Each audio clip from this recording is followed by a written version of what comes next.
సదాశివసమారంభాం శంకరాచార్యమధ్యమాం అస్మదాచార్యపర్యంతాం వందే గురుపరంపరాం. శృతిస్మృతిపురాణానాం ఆలయం కరుణాలయం నమామి భగవత్పాదశంకరం శంకరం లోకశంకరం. శంకరం శంకరాచార్యం కేశవం బాదరాయణం సూత్రభాష్యకృతౌ వందే భగవంతౌ పునః పునః. దివ్యాత్మస్వరూపులైన ప్రియ ఆత్మ బంధువులారా, మనం కొంతకాలంగా ఈ ఆధ్యాత్మిక ప్రవచనములను జరుపుకుంటున్నాము.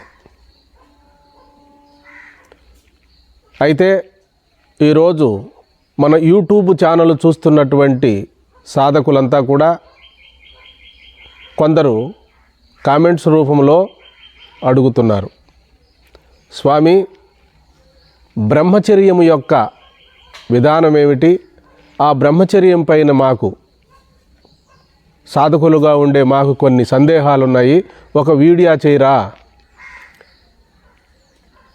ఒక ప్రవచనాన్ని చెప్పండి అని కామెంట్స్ రూపంలో అడుగుతున్నారు. బ్రహ్మచర్యం అనేటువంటిది మహావ్రతం. అది సనాతనమైన మన ఋష్యాదులు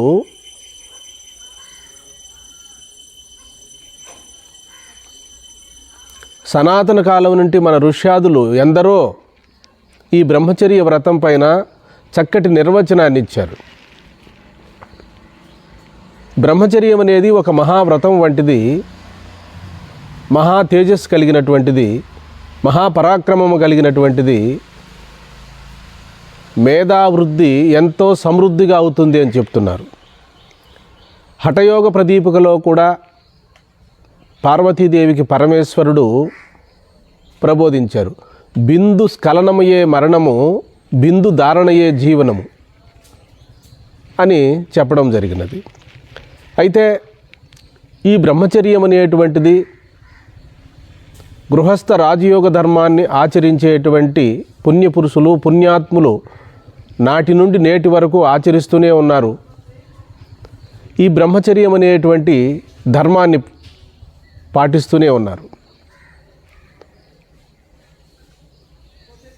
అయితే ఈ బ్రహ్మచర్యం రెండు విధములుగా చెప్పబడినది మన పూర్వీకులైనటువంటి మహనీయుల ద్వారా. నిరంతరము బ్రహ్మమునందు చరించుటయే బ్రహ్మచర్యము అని ఒక అర్థాన్ని ఇస్తున్నారు. భౌతికంగా శారీరక ధర్మంగా కూడా ఈ బ్రహ్మచర్యాన్ని గృహస్థ ధర్మానికి అనుసరించి బ్రహ్మచర్యాన్ని మనకు మన పూర్వీకులైన మహాత్ములు చక్కగా నిర్వచనాన్ని ఇస్తున్నారు. నేను స్థూలంగా చెప్పదలుచుకోలేదు, సూక్ష్మంగానే కొన్ని చెప్పడానికి ప్రయత్నం చేస్తున్నాను. మీరు ఎవరైనా బ్రహ్మచర్యాన్ని అవలంబించాలి అనేటువంటి అభిప్రాయం మీకు ఉన్నట్లయితే వ్యాసాశ్రమ వ్యవస్థాపకులు మహర్షి సద్గురు మలయాళ స్వాములు వారు ఈ బ్రహ్మచర్యం అనేటువంటి అంశం పైన ఒక గ్రంథాన్ని రచించారు. అయితే రామకృష్ణ పరమహంస ఈ బ్రహ్మచర్యాన్ని గురించి ఏమి ప్రబోధించారు అంటే, 12 సంవత్సరములు ఎవరైతే బ్రహ్మచర్యాన్ని పాటిస్తారో వారికి శరీరములో ఒక అద్భుతమైనటువంటి నాడి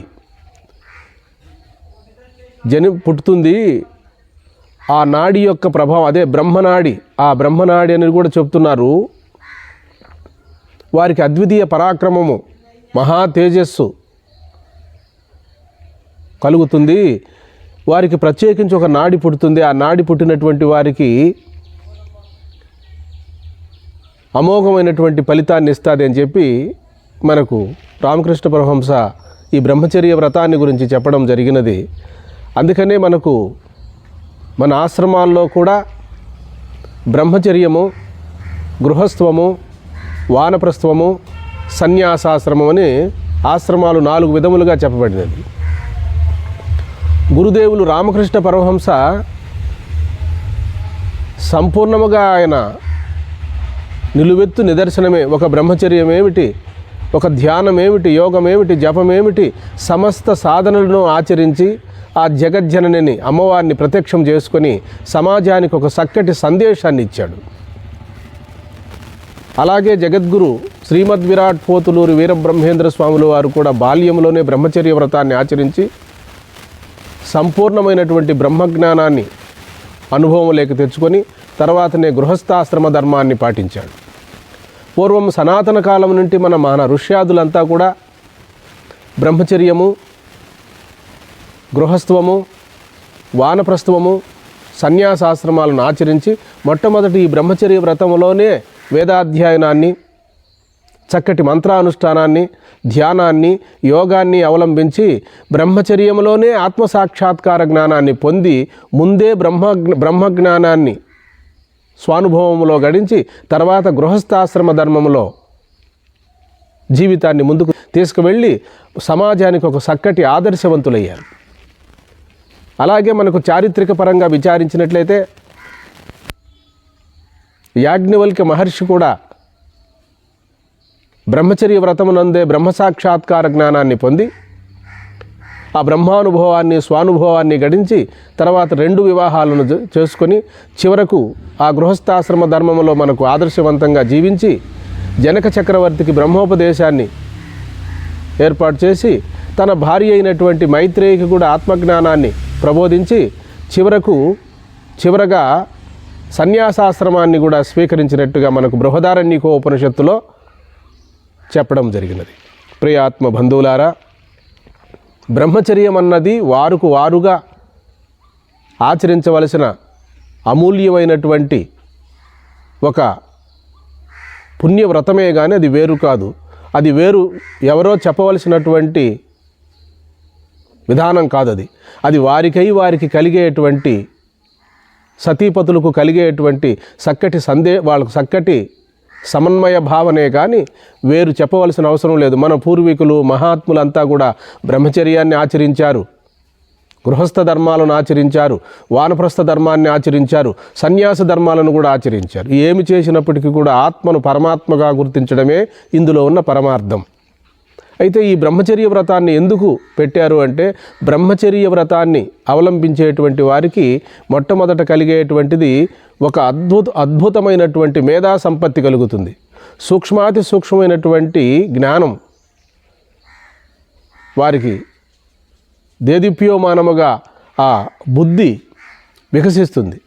అయితే ఇక్కడ ఎవరికైతే ఓజస్ అనగా వీర్యము ఎక్కువ ఖర్చు అయిపోతుందో వారికి దుర్బల జీవితం గడపడం జరుగుతుంది. ఎందుకంటే ప్రతి పనిలో కూడా అసహాయ స్థితి ఏర్పడుతుంది, భయం ఏర్పడుతుంది, బలహీనత ఏర్పడుతుంది, జ్ఞాపక శక్తి తగ్గుతుంది.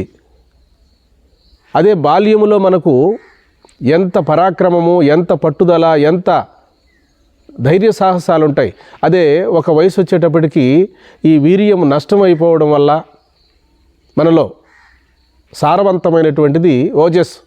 ఆ ఓజస్సును పైకి ఊర్ధ్వముఖంగా నడిపించడమే పరమార్థం. ఆ ఓజస్సును మనం ఆ వీర్యాన్ని మరి ఓజస్సుగా మార్చుకొని ఊర్ధ్వముఖం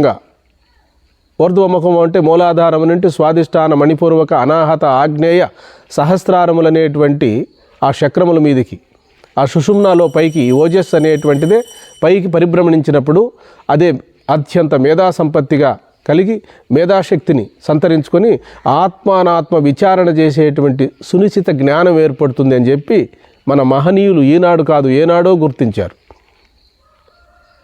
అందుకని రామకృష్ణ పరమహంస కూడా తన శిష్యుడైన వివేకానంద స్వాముల వారికి చక్కటి బ్రహ్మచర్య వ్రతాన్ని చక్కగా అవలంబించే విధానాన్ని ఏర్పాటు చేశాడు. కాబట్టి వివేకానంద స్వామి వారు కూడా ఈ బ్రహ్మచర్యములో ఎంతో నిష్ణాతుడు కనుక వారు అనేక గ్రంథములు కానీ శాస్త్రములు చదివినప్పటికీ కూడా అందులో ఉన్న సూక్ష్మార్థాలను, ధర్మ రహస్యాలను ఒక్క గ్రంథాన్ని ఒక్క పర్యాయం చదివినప్పటికీ ఆయన ఎంతో గుర్తుపెట్టుకోగలిగేవాడు. కాబట్టి ఈ యొక్క బ్రహ్మచర్య వ్రతము అనేటువంటిది మనం నిర్ణయించేది కాదు, అది పూర్వం మహనీయులే ఏర్పాటు చేశారు. మరి దయామయులు మన మహర్షులు అంతా కూడా వివాహస్తులే, అవివాహస్తులు ఎవరూ లేరు, అంతా గృహస్థ ధర్మాన్ని ఆచరించారు. ఇటువంటి మహానుభావులంతా కూడా గృహస్థ ధర్మాన్ని ఆచరించి ఆ గృహస్థ ధర్మంలోనే వాళ్ళు బ్రహ్మజ్ఞానాన్ని పొందగలిగినారు. ప్రియాత్మ బంధువులారా, మరి ధర్మపత్ని అనుమతి లేకుండా ఈ బ్రహ్మచర్యము ఫలించదు. కాబట్టి వంశము నిలుపుటకే సంతానమని మన పూర్వీకులు చెప్పారు కదా. మనకి ఎవరికైనా అటువంటి వైరాగ్యము పట్టుదల ఉంటే సంతానం కలిగిన తర్వాత భార్యాభర్తలు ఇద్దరూ కూడా చక్కటి సమన్వయంతో బ్రహ్మచర్య వ్రతాన్ని ఇద్దరూ కూడా ఉండగలిగితే మరి ఆత్మజ్ఞానము తొందరగా కలుగుతుందని చెప్పి ఋష్యాదులే మనకు ప్రబోధించారు. ఈ నియమాలన్నీ కూడా దయామయుడైన పరమేశ్వరుడే మనకు ఏర్పాటు చేశాడు. ఏ సమయంలో ఏది ఆచరించాలి, ఏ సమయంలో ఎలా ధ్యానం చేయాలి, ఎప్పుడు వ్రతం చేయాలి, ఏ విధంగా ఆచరించాలనేటువంటి మానవ జాతిని సంస్కరింపజేసుకోవడం కొరకు ఈ పూజలు, వ్రతాలు, బ్రహ్మచర్య వ్రతము, నియమము, ధ్యానము, యోగము అన్నీ కూడా ఆచరించారు. అయితే మనము ఈ బ్రహ్మచర్య వ్రతము అనేటువంటిది మహావ్రతం. అది ఆ వ్రతాన్ని అవలంబించేటువంటి వారికి సూక్ష్మబుద్ధి ఏర్పడుతుంది, జ్ఞాపక శక్తి పెరుగుతుంది, ధైర్య సాహసాలు ఉంటాయి, ఓర్పు, సహనము అన్నీ కూడా ఓజశక్తితో అభివృద్ధి చెందుతాయి. కాబట్టి మనం ఇక్కడే అన్నీ గురువుల ద్వారా తెలుసుకొని ఆత్మ యొక్క తత్వాన్ని విచారించి సద్గురువుల యొక్క కృపకు మనం పాత్రులమై ఇక్కడే శ్రవణ మనన నిధిధ్యాసనలతో ఆత్మసాక్షాత్కారాన్ని పొందడానికి మనం ప్రయత్నించాలి. పొందడం కాదు, ఉన్న సత్యాన్ని గుర్తించడమే.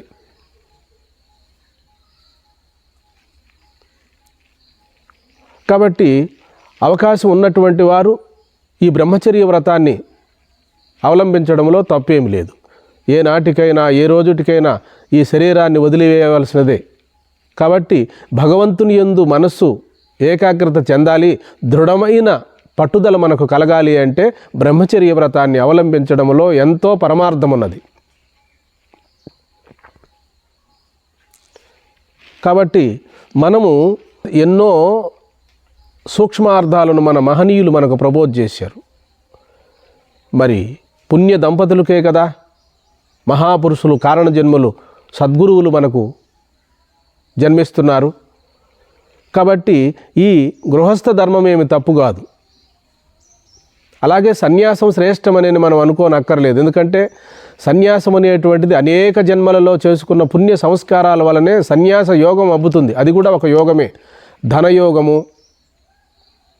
పుత్రయోగము, సన్యాస యోగము, ఇవి కూడా యోగమనే చెప్తుంది శాస్త్రం.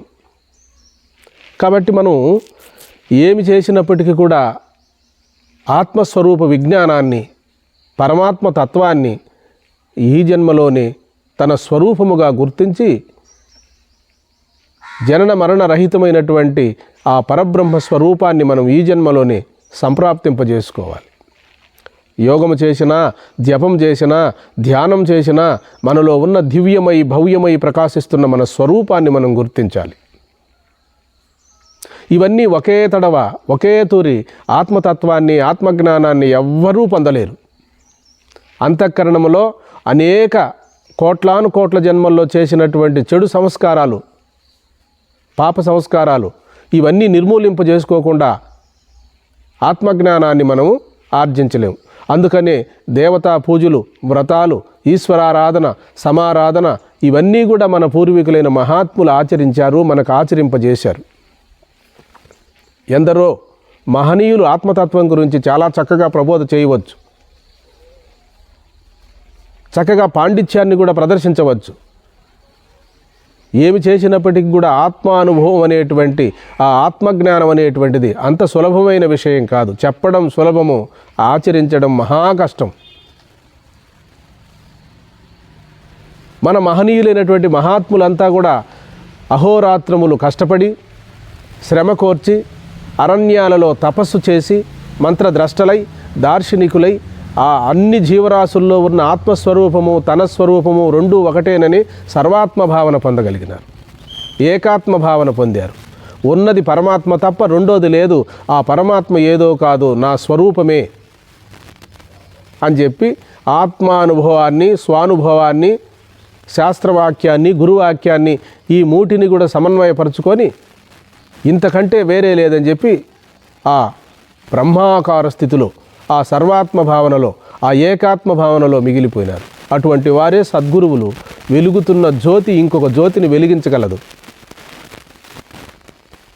బంధ విముక్తుడు బందీగా ఉన్నటువంటి వారిని విడిపించగలడు. అదే విధముగా బంధములో ఉన్న తాను ఇంకొకరిని విడిపించలేడు, బంధ విముక్తుల్ని చేయలేరు. అందుకని ఎవరైతే ఆత్మజ్ఞానాన్ని సమాజానికి ప్రబోధించాలనుకుంటున్నారో వారు బంధ విముక్తులై ముందు ఆత్మస్వరూపాన్ని, ఆత్మదర్శనాన్ని పొంది ఆ సర్వాత్మ భావనను అనుభవంలోకి తెచ్చుకొని స్వానుభవములో పరమాత్మ తప్ప రెండోది లేదని నిరంతరము పరమాత్మ యందు రమించువారే సద్గురువులు. అట్టివారు బంధ విముక్తులు. బంధములో ఉన్నటువంటి వారిని బంధ విముక్తి చేయగలరు. అలాంటి వాళ్లే మనకు మన భారతావనిలో నాటి నుండి నేటి వరకు ఎందరో అవతరించారు. వారిలో జగద్గురు ఆది శంకరాచార్యుల వారు మహోన్నతమైన స్థానాన్ని అలంకరించారు. సాక్షాత్తు పరమశివుడే ఈ శంకరుల వారు. అలాగే భగవాన్ శ్రీ రమణ మహర్షుల వారు కూడా మూర్తిభవించిన జ్ఞానస్వరూపుడు. స్వయం తీర్ణ పరాం స్థారయతి, తాను తరించి ఎదుటి వారిని తరింపజేయడమే మన ఋష్యాదులకు పరమధ్యేయం. కనుక ఆత్మానాత్మ విచారణ చేసుకొని ఆత్మయు పరమాత్మయు రెండూ ఒకటేనని చెప్పి అజ్ఞాన దశలో ఆ పరబ్రహ్మమే జీవుడుగా ఆరోపింపబడుతున్నాడని విచారించి ఆ యొక్క అవిద్యను తొలగించుకొని ఉన్న జీవుడే పరబ్రహ్మస్వరూపమని గుర్తించడమే ఇందులో ఉన్న పరమార్థం. కాబట్టి ధ్యానమే చేస్తామో, యోగమే చేస్తామో, జపమే చేస్తామో, ప్రార్థననే చేస్తామో, వీటన్నిటి పర్యవసానము ఆత్మసాక్షాత్కార జ్ఞానం. ఆత్మసాక్షాత్కారము అనగా తన స్వరూపాన్ని ఉన్నది ఉన్నట్టుగా అనుభవమునకు తెచ్చుకొనుటే కానీ తనకన్నా అన్యముగా దర్శించుట కాదు. అది ప్రారంభ దశలో, అది సాధక దశలో అలా ఉంటుంది. జ్ఞాని అయితే తన ఆత్మను తాను దర్శించాలని, తన ఆత్మ సాక్షాత్కారాన్ని పొందాలనుకుంటాడు. భక్తుడైతే భగవంతుడిని దర్శించాలనుకుంటాడు. భగవంతుడు అంటే పరిమితం, పరమాత్మ అంటే అపరిమితం. భగవంతుడు అంటే సాకారం, పరమాత్మ అంటే నిరాకారం. ఈ సాకార నిరాకారములు పరమాత్మ స్వరూపం. ఒక నాణ్యమునకు బొమ్మ బొరుసులాగా పరమాత్మకు సాకారము నిరాకారము. సాకారంగాను భగవంతుని దర్శించారు, నిరాకారంగాను తన స్వరూపాన్ని, పరమాత్మ స్వరూపాన్ని రెండూ ఒకటిని దర్శించిన పుణ్యాత్ములు, పుణ్యపురుషులు లేకపోలేదు. కాబట్టి ఈ జన్మలోనే ఆత్మసాక్షాత్కార జ్ఞానాన్ని పొందేటందుకు సులభమైన మార్గం భక్తి మార్గం. భక్తికి మించిన సాధనంబు లేదు. భక్తి పరాకాష్ఠకు చేరినప్పుడు జ్ఞానముగా పరిణతి చెందుతుంది. అనన్య భక్తియు జ్ఞానము వేరు కాదు. భక్తుడైతే ఈ సర్వము భగవన్మయముగా చూడాలి, జ్ఞాని అయితే సర్వము బ్రహ్మమయముగా చూడాలి. కాబట్టి ఆత్మతత్వాన్ని తెలుసుకునేటందుకు కొందరు ధ్యానం చేశారు, కొందరు యోగం చేశారు, కొందరు జపం చేశారు, ఎన్నో యోగా అభ్యాసాలను ఆచరించారు. కాబట్టి బుద్ధి కర్మానుసారిని, ఎవరికి ఏ ఏ కర్మలుండునో, ఏ ఏ పుణ్య సంస్కారములుండునో వారు అవే చేస్తారు. కొందరికి యోగం అంటే ఇష్టం, కొందరికి ధ్యానం అంటే ఇష్టం, కొందరికి గీతా పారాయణం అంటే ఇష్టం, కొందరికి ఉపనిషత్తులు పారాయణం చేయడం ఇష్టం, కొందరికి నిరంతరము ఆ స్వస్వరూపములో ఉండుట ఇష్టం. కాబట్టి మీరే ఆలోచించుకోవాలి. ఎవరికి ఏ కర్మల యందు అభిరుచి కలిగి ఉన్నదో, ఎవరికి ఏ సాధనల యందు అభిరుచి కలిగి ఉన్నదో వారికి ఆ కర్మలు ఉన్నాయనే మనం గుర్తించాలి. కొందరు నిరంతరము ఆ స్వస్వరూపములో ఉండాలనుకుంటారు, వారే పుణ్యపురుషులు, పుణ్యాత్ములు. కొందరు నిరంతరము ఆ బ్రహ్మాకార స్థితిలో ఉండాలనుకుంటారు, వారే మహాయోగ పురుషులు. కొందరు సర్వాత్మ భావనలో నిరంతరము ఉండాలనుకుంటారు, వారే ధన్యజీవులు. ఏదో చేసి ఆత్మను పొందడము కాదు, ఉన్న తన స్వరూపాన్ని గుర్తించడమే సకల వేదముల యొక్క సారము, ఉపనిషత్తుల యొక్క సారము, తాను బ్రహ్మమని గుర్తించడమే ఇందులో ఉన్న పరమార్థం. దయవంచి మేము చెప్పేటువంటి ఈ వాక్యములలో ఏదైనా సాహితీయ దోషములుండినా, అక్షర లోపములుండినా, తేనెటీగులు పుష్పముల యందు వాలి మకరందాన్ని తీసుకున్న విధముగా ఇందులో ఉన్న సత్యాన్ని మీరు గుర్తించగలరనే నేను మనవి చేసుకుంటున్నాను. ప్రియాత్మ బంధువులారా, మరి ఈ బ్రహ్మచర్య వ్రతాన్ని గురించి మన యూట్యూబ్ ఛానల్ చూస్తున్న సాధకులు అడగడం వల్ల కొంతమేరకే మేము చెప్పడం జరిగినది. పూర్తిగా సద్గురువుల దగ్గరికి వెళ్ళి ప్రశాంతంగా వినయముతో వారి దగ్గర మనం ఏ వ్రతం శ్రేష్టమైనది, ఏ ధ్యానం ముఖ్యమైనది అని మనం తెలుసుకొని ఈ బ్రహ్మచర్య వ్రతాన్ని కూడా తెలిసినటువంటి గురువుల ద్వారా తెలుసుకొని మన జన్మను చరితార్థం చేసుకోవలసినదిగా నేను మనవి చేసుకుంటున్నాను. ఒకవేళ మీకు ఎవరికైనా తెలుసుకోవాలనేటువంటి అభిప్రాయం ఉన్నట్లయితే గృహస్థ రాజయోగము అనేటువంటి గ్రంథాలు ఎన్నో ఉన్నాయి. వాటిల్లో వివరణగా మనకు ఆ బ్రహ్మచర్య వ్రతం ఎలా ఆచరించాలి, ఏ విధముగా మనం అనుభవానికి తెచ్చుకోవాలనేటువంటి అంశాలన్నీ కూడా కూలాంకుషంగా గ్రంథస్థం చేసి ఉండారు మన మహనీయులు. మనకు మనముగా ఆలోచన చేసుకొని అది ధర్మపత్ని యొక్క వారి యొక్క పర్మిషన్తోనే మనం ఏ వ్రతాన్నైనా ఆచరిస్తే ఫలదాయకం అవుతుంది. కాబట్టి ఈ దేహం అశాశ్వతము, ఏనాడైనా కూడా ఒకనాడు కాలగర్భంలో కలిసిపోయేటువంటిది. ఎన్ని భోగములు అనుభవించినా, ఎన్ని చేసినప్పటికీ కూడా దేహం అశాశ్వతం. దేహము నేను కాదు, దేహము నాకు లేదు.